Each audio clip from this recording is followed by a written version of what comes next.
What a turnaround for East Carolina football to close out the season. Heading into this year, there was a lot of excitement and hope around this team, but after a 3-4 start, things were teetering on the edge of disaster. But then the school made a shocking decision when they chose to fire head coach Mike Houston mid-season. What followed was a magical run that saw them go 5-1 to close out the season and beat in-state rival NC State in their bowl game. This is the story of the turnaround for ECU football in 2024. But before we get into this, if you enjoy college football content like this, make sure to leave a like and subscribe. Also, let me know what team you enjoyed watching this season in the comment section below. Heading into the 2024 season, I believed in ECU football, saying this in my video, The Rise, Fall, and Possible Revival of ECU Football, which is linked in the description below. Though, with the departure of Allers and Keaton Mitchell, the Pirates' offense would go from one of the best offenses in the nation to one of the worst. ECU failed to recruit and develop a quarterback to replace Allers. Former 4-star recruit Mason Garcia seemed like the future, and they also brought in Taji Hudson and Ryan Stumblefield. Garcia would not qualify for school immediately, but would eventually make it. Hudson would move to wide receiver, and Stumblefield would transfer to Incarnate Word after spending 3 seasons as a backup. Walter Simons III would sign in 2021 but transferred out after 1 year after it became clear he would not be used as a quarterback. They would pass on Byron Brown in 2022 and chose not to sign a quarterback in the class, and in 2023 they signed former West Virginia commit Raheem Jeter. Hoist the Colors wrote last year, without Allers and Flynn, both of whom were Scotty Montgomery recruits, it's fair to wonder how many wins Houston would have right now. They also lost 2 1,000-yard receivers in Isaiah Winstead and CJ Johnson, a pro-caliber tight end in Ryan Jones, and 4 starting offensive linemen. They did not have the NIL funds to reload and also lost a handful of coaches as well. Between the lack of development and major losses in players leaving as well as coaches leaving, it was a perfect storm for ECU to go from a program on the rise to going back to rebuilding with a 2-10 record, which was one of the worst seasons in program history. They even snapped their 26-year streak of avoiding a shutout when they lost to Navy 10-0. Heading into the 2024 season though, ECU brings in former 4-star Michigan State quarterback Caden Hauser, who is competing against Garcia for the starting quarterback job. Whoever wins will lead a fast-paced offense this coming season. Bill Steele projects ECU to finish 5th in the American this coming season. Houston spoke on the offensive improvements, saying, "Offensively, I'm pleased with the progress of meshing together. ECU will look to return to a bowl game this coming season. ECU is one of the most passionate fan bases, and they deserve to find success in the American once again." Phil Steele believed ECU should have a bounce-back year heading into the season, naming them the #1 most improved team for 2024. Steele wrote, "Mike Houston got East Carolina to back-to-back bowl games in 2021 and 2022, but last year lost their quarterback Holton Allers, their 1,452-yard running back Keaton Mitchell, and top 2 wide receivers CJ Johnson and Isaiah Winstead, and also went from number 18 on my experience chart to number 121. East Carolina also benefited from plus 13 in turnover margins in their 8-5 season. While a step back was expected, 2-10 was not. The Pirates were negative 65 yards per game in AAC play. They did have 4 net close losses, and this year take a big jump in the experience chart to 79. East Carolina avoids Memphis, Tulane, and USF and draws the bottom 3 teams of the AAC. Phil Steele continued saying East Carolina rates as a plus 5.5 in my stock market indicator, and I have a plus 58 easier schedule. It makes them my most improved list, so I expect a bowl. On paper, they had the 122nd ranked hardest schedule in the nation, compared to 70th hardest in 2023. Hoist the Colors wrote back in July, Steele, who does 9 sets of power ratings with computer projections and more statistics involved, says he has the Pirates making a bowl game in all 9, and 1 even calls for a final record of 10-2 in the regular season. Transfer Jake Garcia would win the starting quarterback job, arriving via Missouri after starting his collegiate career at Miami, beating out Michigan State transfer Caden Hauser. This season started off strong with a 42-3 win over Norfolk State to open up the season, and they followed that up by beating an Old Dominion team that almost beat South Carolina on the road in Week 1, 20-14. They were sitting at 2-0, matching their win total for 2023 in their first 2 games of the season. There was a lot of excitement and hope around this program at the time. That excitement continued for the early part of their matchup at home against App State, from the Sun Belt, who was coming off a blowout loss to Clemson in Week 2. ECU would take a 16-0 lead into the second quarter before allowing 21 straight points to the Mountaineers between the second and third quarters. Down 21-16 on the 4th and 3, the Pirates would have a costly false start penalty, which led to them kicking a field goal, and they would be unable to score again, losing 21-19, ending their bid for their first 3-0 start since 2008. After the game, Houston said, "Obviously tough to lose that way, the way we did. A lot of credit goes to App State. They made plays there late in the game, and we didn't. We had some mistakes in the first half that got us, let them off the hook a little bit. They were able to get a couple of extra possessions when we had opportunities. We missed some plays that are differences between winning and losing the ball game. It's a team deal. We've got to play better defensively, we've got to play better offensively, and we've got to play better in the kicking game. We've got to play better in all three phases if we want to win the game." Against Liberty, they once again got off to a fast start, this time on the road, taking a 17-0 lead early in the second quarter after a 4.5-hour storm delay before the game. They would blow the lead once again, allowing 21 straight points between the second and third quarter, but took the lead back with 41 seconds left in the third quarter. The Flames would score the final 14 points of the game and win 35-24. The game that started at 6:02 p.m. came to an end at 2 a.m. They would rebound with an important win in their American Conference opener, beating UTSA 30-20, would get blown out by Charlotte on the road 55-24. The 49ers had come into the game averaging 17.8 points per game. It would put up a school record 6 rushing touchdowns and 307 yards on the ground against ECU. They had been averaging 318.2 total yards per game heading into the game, but finished with 513 yards.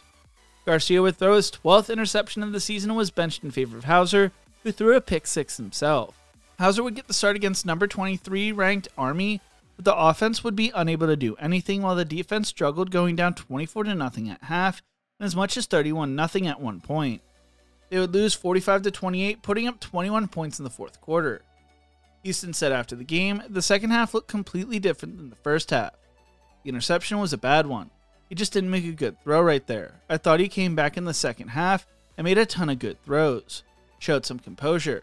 Some of the mistakes he made in the first half, he didn't make in the second half. What made things 10 times worse was the fact that ECU was coming off their bye, but still came out super slow." The Sunday following the Army game, ECU decided to fire Mike Houston, with Houston finishing with a 27-38 record and over 5 seasons as head coach. Athletic Director John Gilbert spoke on the move, saying, "After a comprehensive evaluation of our football program, I informed Mike Houston this morning that we are making a change in leadership. This was a very difficult decision.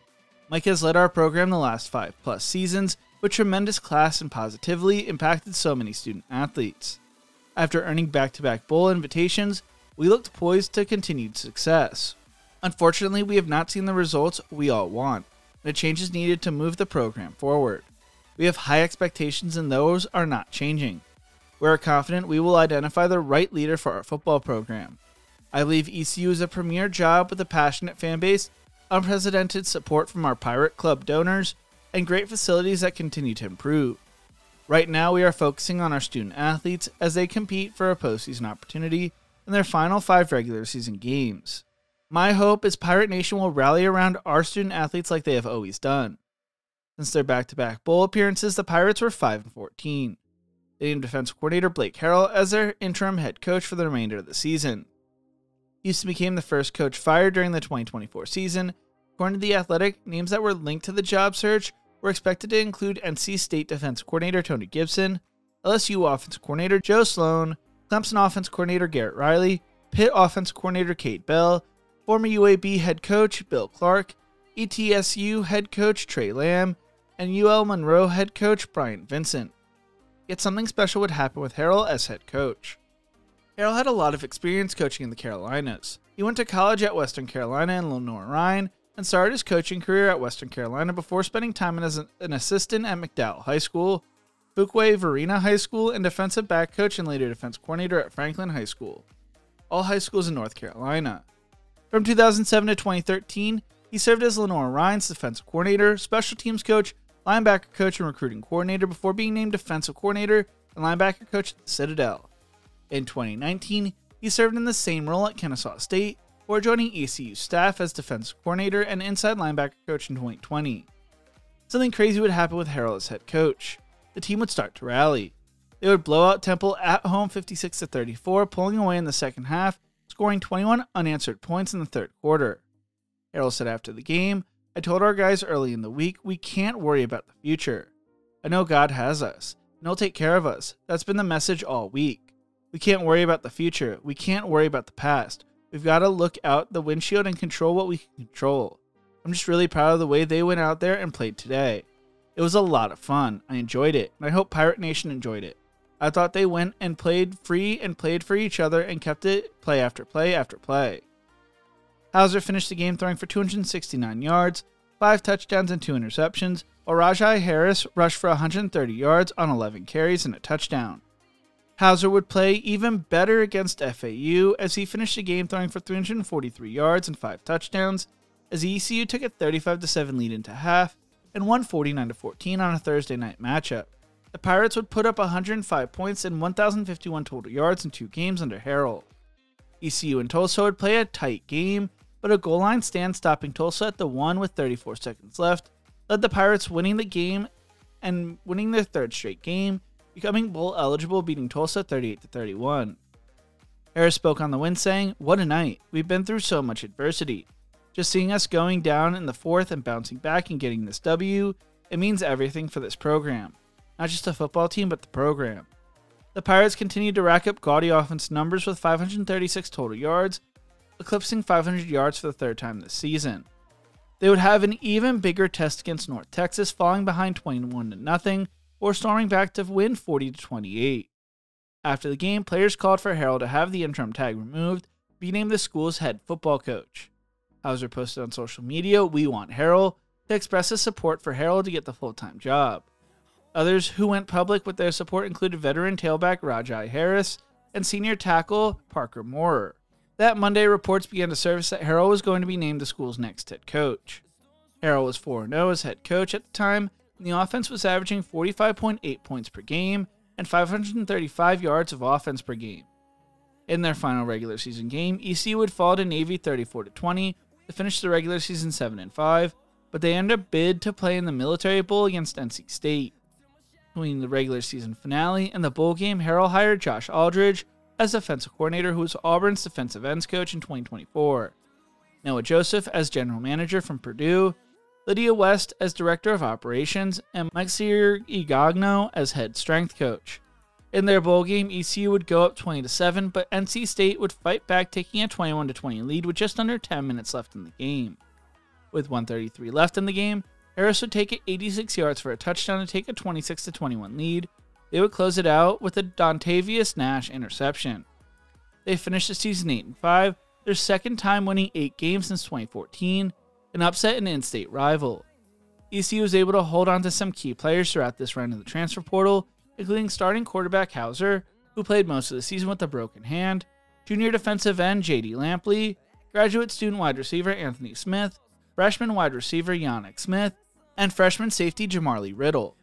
ECU might have found their coach, who could turn this program back into a giant killer and help them become a consistent winner once again. They finished with the 4th ranked recruiting class in the American this past cycle, and I can't wait to see where this program goes next. What do you think? Will Blake Harrell find success at ECU? Let me know in the comment section below. If you enjoyed this video, make sure to check out one of my other videos YouTube thinks you will love right here.